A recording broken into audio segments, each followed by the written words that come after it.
कहानी पुरस्कार भाग सेकंड। इस उत्सव के परंपरागत नियम क्या है?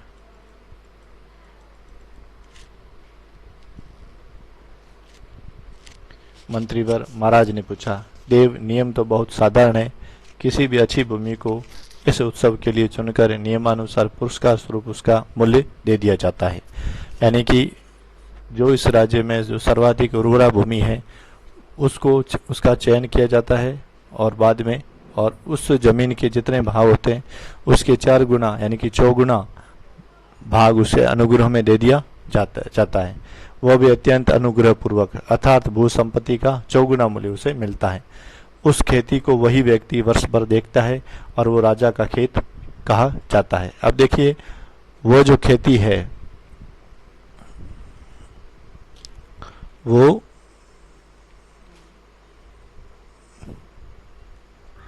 वो जो खेती है वो खेती करेगा कौन? जिसकी वो जमीन है वही करेगा। सिर्फ उस जमीन पर हल चलाया जाएगा राजा जी के द्वारा और वो हमेशा फिर राजा जी का ही खेत या फिर राजा की जमीन कही जाएगी। लेकिन उस पर वहां पर फसल लेने का काम उसी व्यक्ति के द्वारा किया जाएगा जिसकी वो जमीन है, और उसको अनुग्रह के रूप में उस जमीन के जो जितनी उसकी राशि है उस राशि का 4 गुना मूल्य उसे मिलता है। वह राजा का खेत कहा जाता है। और उस अनुग्रह पूर्वक जो या अनुग्रह राशि से प्राप्त जो खेत होगा फिर वो खेत किसका कहा जाएगा? राजा जी का खेत। महाराज को विचार संग्रह से विश्राम की अत्यंत आवश्यकता थी। महाराज चुप रहे। जय घोष के साथ सभा विसर्जित हुई। सब अपने अपने शिविरों में चले गए, किंतु मधुलिका को उत्सव में फिर किसी ने न देखा। वह अपने खेत की सीमा पर विशाल मधुक वृक्ष के चिकने हरे पत्तों की छाया में अनमनी चुपचाप बैठी रही। अब देखिए, ये जैसे ये कृषि का उत्सव संपन्न हुआ उसके बाद में जो गोठ वगैरह जो कार्यक्रम था उस कार्यक्रम में बाद में मधुलिका नहीं देखी गई। वह अपने खेत की सीमा पर यानी कि जो उसकी जो जमीन थी उस जमीन की सीमा पर एक मधुक वृक्ष था। कैसा वृक्ष था? मधुक वृक्ष। देखिए, इसी मधुक वृक्ष का इसी कहानी में बाद में एक और नाम आएगा, वट वृक्ष। मतलब ये है जो मधुक वृक्ष उसका नाम रखा हुआ है, वैसे वो है क्या? वट वृक्ष है। उसके चिकने हरे पत्तों की छाया में अनमनी चुपचाप बैठी रही। रात्रि का उत्सव अब विश्राम ले रहा था, यानी कि अब रात्रि समाप्त हो रही थी, यानी कि रात्रि का उत्सव विश्राम ले रहा था, रात्रि अब समाप्त होने जा रही थी। राजकुमार अरुण उसमें सम्मिलित नहीं हुआ। अपने विश्राम भवन में जागरण कर रहा था। आंखों में नींद न थी। प्राची में जैसे गुलाबी खिल रही थी वह रंग उसकी आंखों में था। देखिए, जैसे कि जो सुबह प्रातःकाल की जो वेला होती है उसमें जो प्रभात का समय होता है उस समय जो गुलाबी जो प्राची यानी कि होती है वही उसके आंखों में भी थी। किसके? अरुण के आंखों में।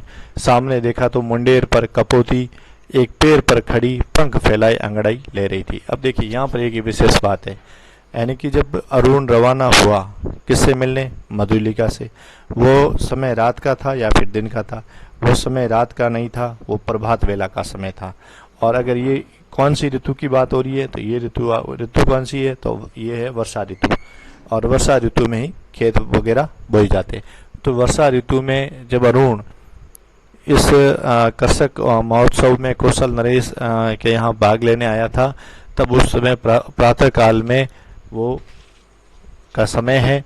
और उस समय उसके सामने एक मुंडेर पर कौन बैठी है? एक कपोती है जो एक पैर पर खड़ी पंख फैलाए अंगड़ाइयां ले रही थी।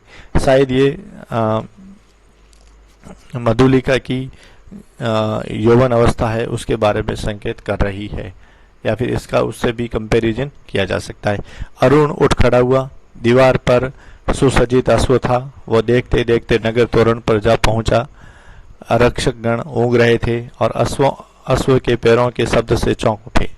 यानी कि प्रातः काल में जो लगभग 5 बजे या 4:30 बजे के बाद का समय था और उस समय लगभग सभी सो रहे थे और ऐसे में एक अश्व के पैरों से सभी चौंक उठे। लेकिन युवक कुमार तीर सा निकल गया। सिंधु देश का तुरंग प्रभात के पवन से पुलकित हो रहा था। अब देखिए, ये जो नरेश है, राजकुमार है, अरुण, वो कहाँ के थे? मगध के थे। अब ये शायद नहीं, ये उसी के लिए दूसरा नाम आया है। सिंधु देश का तुरंग प्रभात के पवन से पुलकित हो रहा था, यानी कि मगध देश का तुरंग यानी कि घोड़ा और प्रभात के पवन से पुलकित हो रहा था। घूमता घूमता अरुण उसी मधुक वृक्ष के नीचे पहुंचा जहां मधुलिका अपने हाथ पर सिर धरे खिन्न निद्रा का सुख ले रही थी।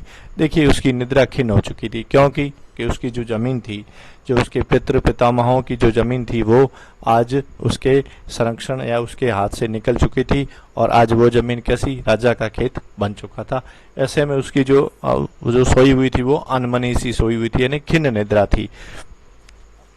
अरुण ने देखा एक छिन्न माधवी लता वृक्ष की शाखा से च्युत होकर पड़ी है। मतलब एक माधवी लता है, जैसी जिस प्रकार से वृक्ष से एक शाखा जो कटकर कैसे पड़ी है, वैसी वो लड़की पड़ी है। सुमन मुकुलित भ्रमर निस्पंदन थे। अरुण ने अपने अश्व को मौन रहने का संकेत किया। अरुण ने अपने घोड़े को नहाने से मना किया उस सुषमा को देखने के लिए, परंतु कोकिल बोल उठा। लेकिन उसी समय कोकिल था वो बोल उठा। जैसे उसने अरुण से प्रश्न किया, छी, कुमारी के सोए हुए सौंदर्य पर दृष्टिपात करने वाले दृष्ट तुम कौन? अब देखिए, ये यहाँ पर ये पंक्ति महत्वपूर्ण हो सकती है। छी, कुमारी के सोए हुए सौंदर्य पर दृष्टिपात करने वाले दृष्ट तुम कौन? और इसके बारे में ये पूछा भी जा सकता है कि ये कथन है किसके द्वारा कहा गया है। तो ये किसी व्यक्ति के द्वारा नहीं कहा जाकर कोकिल के मुंह से कहा गया है। मधुलिका की आंखें खुल पड़ी। उसने देखा एक अपरिचित युवक। वो संकोच से उठ बैठी। भद्रे, तुम ही ने कल के उत्सव की संचालिका रही हो। उत्सव? हाँ, उत्सव ही तो था। कल उस सम्मान। क्यों, आपको कल का स्वप्न सता रहा है? भद्र, आप क्या मुझे इस अवस्था में संतुष्ट न रहने देंगे? अब यहाँ पर ये प्रश्न वापस अरुण से मधुलिका कर रही है कि जो कल का जो स्वप्न था वो आपको सता रहा है क्या? क्या आप मुझे उस अवस्था से संतुष्ट न रहने देंगे? मेरा हृदय तुम्हारी उस छवि का भक्त बन गया है देवी।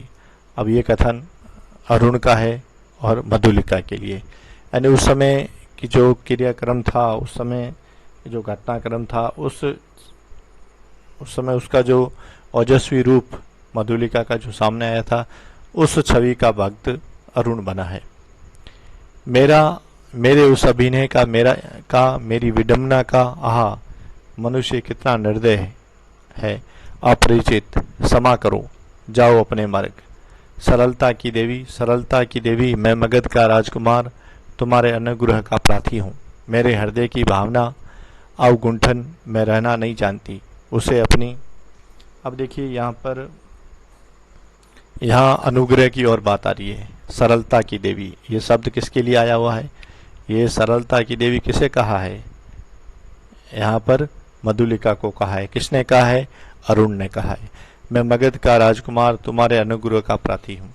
यानी कि इससे पहले अनुग्रह जो है था वो किसके लिए था?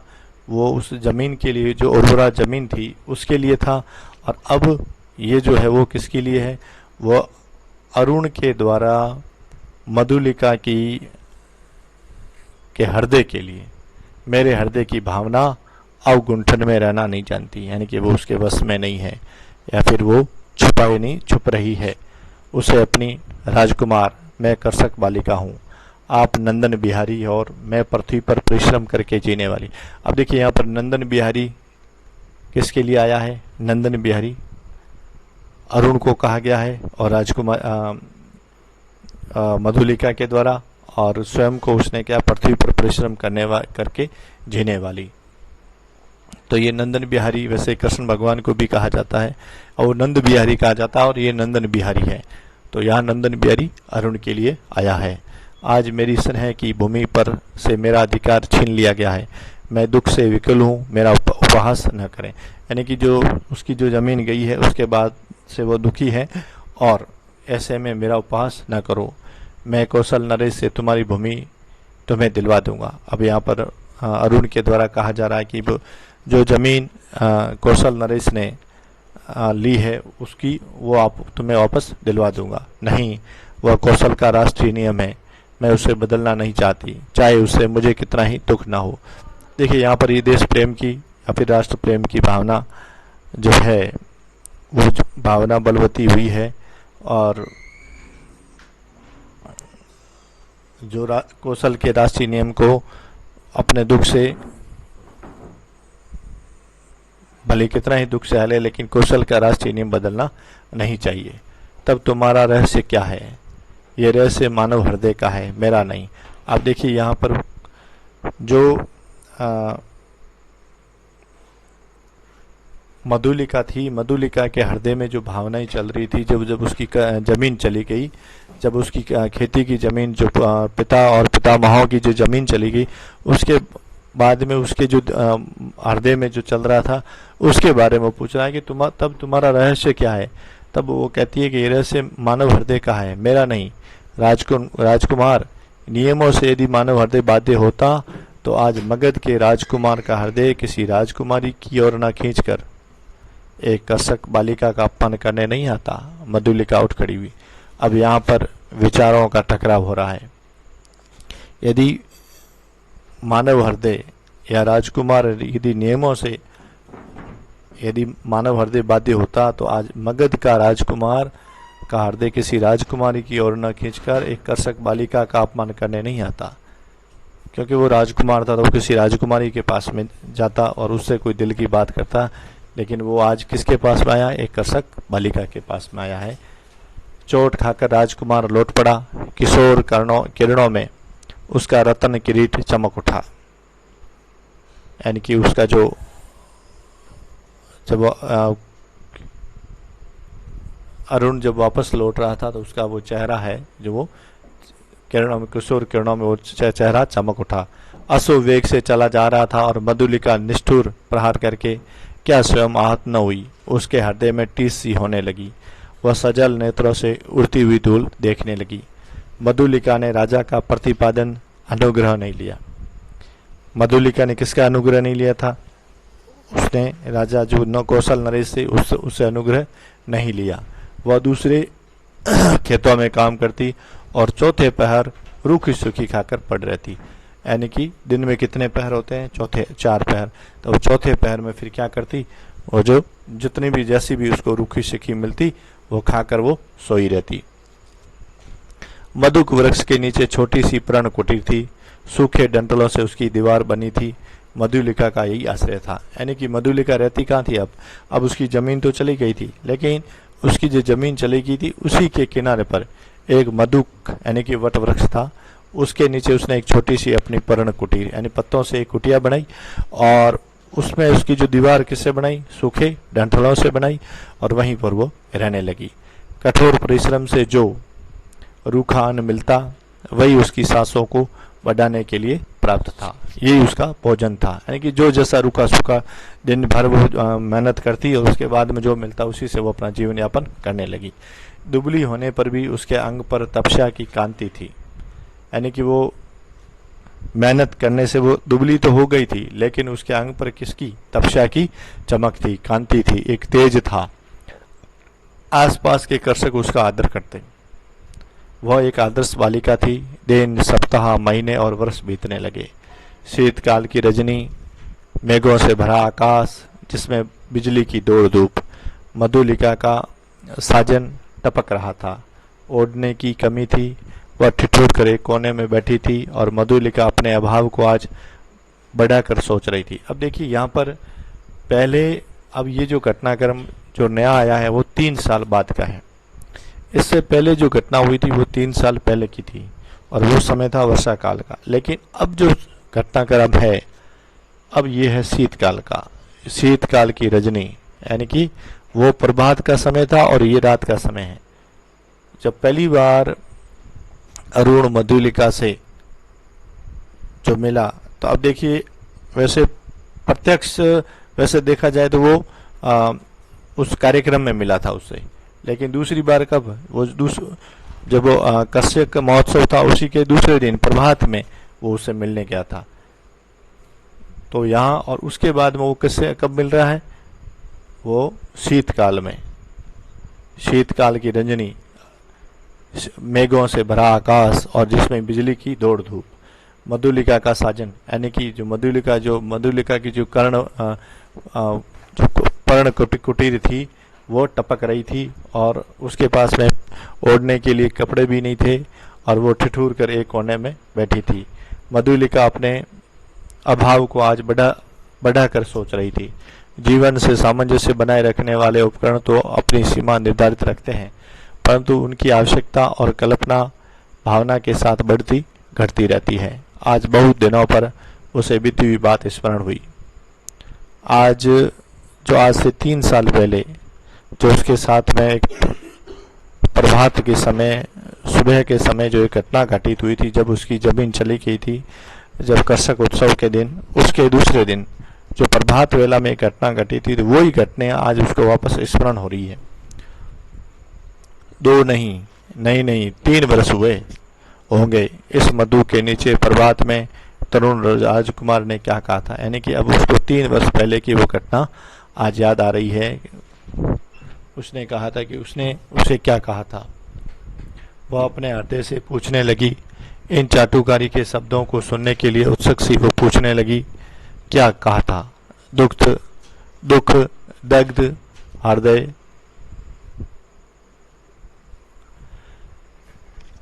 उन सपनों सी बातों को स्मरण रख सकता था और स्मरण ही होता तो भी कष्टों की इस काली निशा में वह कहने का साहस करता, हाय री विडम्बना। आज मधुलिका उस बीते हुए क्षण को लौटा लेने के लिए विकल थी, यानी कि उस समय जो अरुण ने उसके सामने मगध की राजकुमारी बनने का जो एक प्रस्ताव रखा था, अगर वही क्षण आज वापस पुनः लौट आए तो कितना अच्छा हो। दारिद्र्य की ठोकरों ने उसे व्यथित और अधीर कर दिया। मगध की प्रसाद माला के वैभव का काल्पनिक चित्र उन सूखे डंठलों के रंध्रों से नभ में बिजली के आलोक में नाचता हुआ दिखाई देने लगा। अब देखिए, मगध की प्रसाद माला, यानी कि मगध का जो राजभवन था, मगध का राजभवन था, उसकी कल्पना हो रही है उसे आज। मगध के प्रसाद माला के वैभव का काल्पनिक चित्र और सूखे डंठलों के रंध्रों से, यानी कि जो उसकी पर्ण कुटीर थी, जो पत्तों से बनी हुई थी, उससे वो उसकी कल्पना कर रही है। बिजली के आलोक में नाचता हुआ दिखाई देने लगा।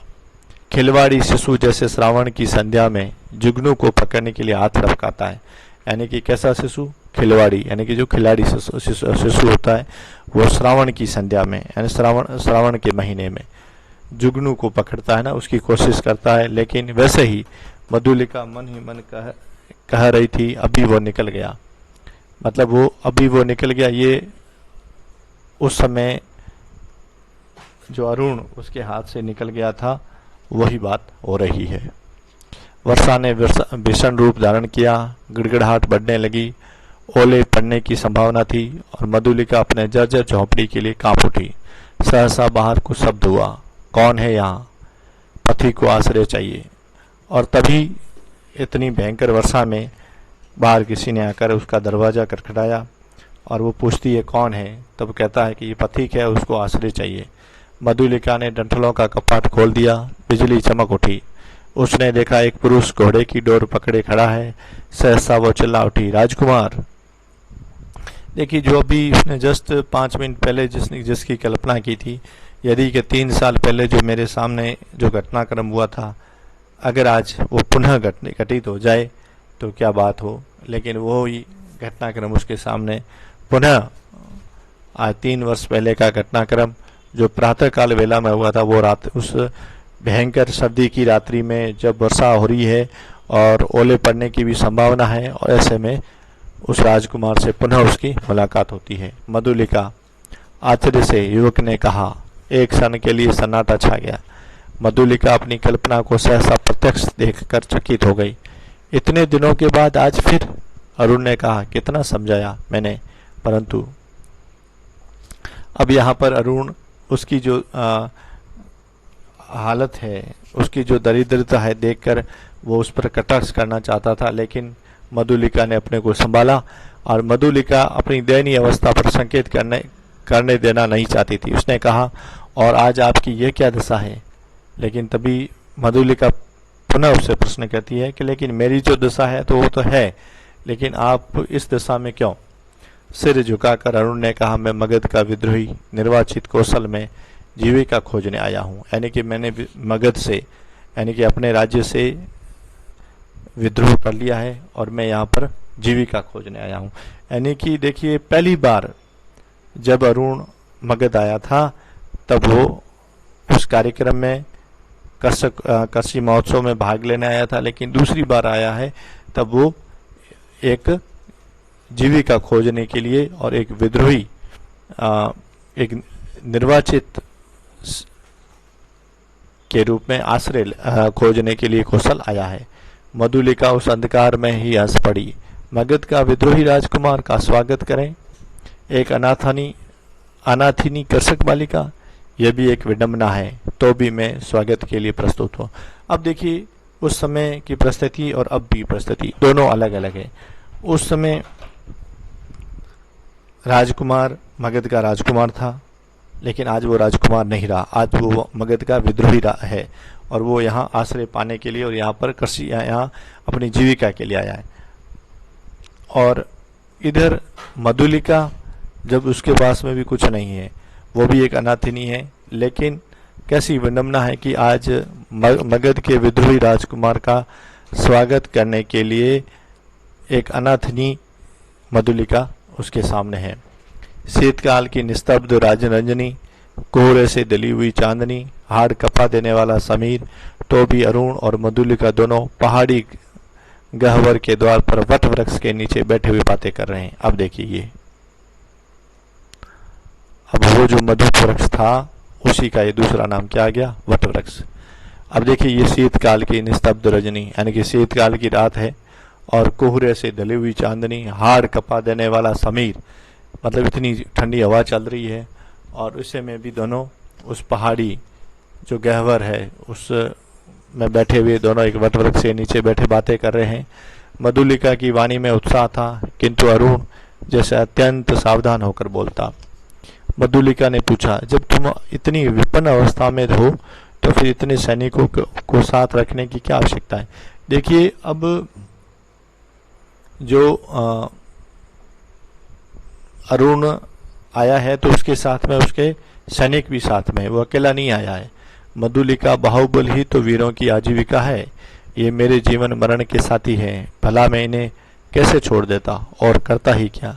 अब मधुलिका से पुनः उसका जवाब दे रहा है कि मेरे ये जीवन मरण के साथी हैं और वीरों की आजीविका क्या है? उनका बाहुबल है। यानी वीरों की आजीविका क्या है? उनका बाहुबल है, और बाहुबल समाप्त हो गया तो उसकी आजीविका समाप्त होगी, और ये मेरे जीवन मरण के साथी हैं। तो ये कौन? उनके जो सैनिक है वो उसके साथी हैं जीवन मरण के। क्या हम लोग परिश्रम से कमाते और खाते? अब तो तुम भूल न करो, मैं अपने बाहुबल पर भरोसा करता हूँ, नए राज्य की स्थापना कर सकता हूँ, निराश क्यों हो जाऊं? अरुण के शब्दों में कंपन था, वह जैसे कुछ कहना चाहता था पर कह न सकता था।